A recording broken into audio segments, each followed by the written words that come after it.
Film has a peerless ability to inspire us. It causes us to change our perception, and it encourages us to question. But where does this power come from? I think part of it is our desire to want to see without being seen.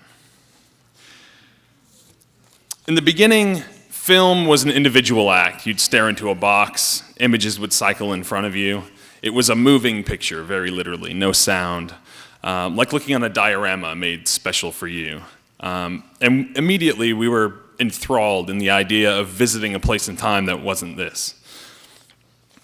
We first referred to this as a peep show, like peeping on someone's life, because that's kind of the only thing we could compare it to at the time. And I've always liked that distinction, because it allows you a window without return. Silent film is where we bring story in. We still don't have dialogue, but this is really the genesis of cinema. We flash title cards to give dialogue. It's a lot like theater, or as much as the technology of the time allows. When we get talkies, as this event is aptly named, we begin to experience things a lot like our own lives. We have attraction and kiss, we have struggle and fight, and we really start to relate to film. It really becomes an experience much like our own lives. The monster movies that entertain us turned into thrillers that scared us and haunted us. I know everyone in this room has a memory of being haunted by a film. Mine was Stephen King's It. On from here, we moved on to what I like to call aspirational machismo, and film started to shape culture instead of just the other way around. You have gangster killings and honor killings, the idea that honor is above all things, and this transcends to a lot of areas of our culture today, but certainly from the 40s until now. Today we take everything to its extreme, sex, violence. If you could take Iron Man and slip it into a picture box of 1890 with Thomas Edison, he'd freak out, he'd question his faith, he'd probably burn his holy scripture.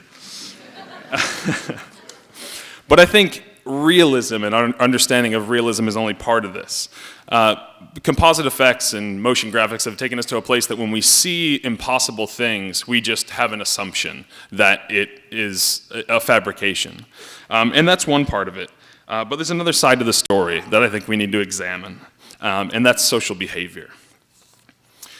For instance, when you see someone break an ankle, or you see someone get hurt, or you see someone murdered in real life, it's jarring, it's awful. But when you see it happen on Jackass or Faces of Death, it rolls over you. You shudder, you tell a friend, and you move on with your life.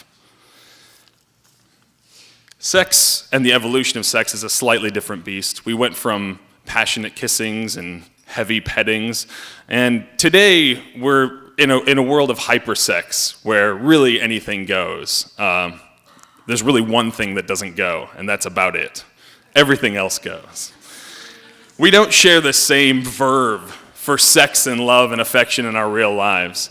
In fact, we frequently berate others for doing this, for kissing or groping in public or even breastfeeding in public. We can have opinions on that, but the point being, we don't share this same acceptance of sex and love and affection. So why this big disparity? What makes these two worlds so different? Why is it so easy there and not so easy here? Ultimately, it's people in the audience that guide entertainment and guide these trends. So I think we should look at ourselves. Perhaps it's not that we have a delicate sensibility that we're judging here, but maybe it's that we don't like being looked at. We don't like being judged. We don't like to avoid the temptation to look. We want to be able to look, and we want to be unjudged for it. And I think that's part of the magic of cinema. That's the difference between a desensitized audience and a compartmentalized one. It's not a matter of being desensitized to sexuality or violence, because we're not. We see it every day. We do it every day. It's not that. When you wrap a story around it, we compartmentalize that happening, and we allow it, and we make an account for it.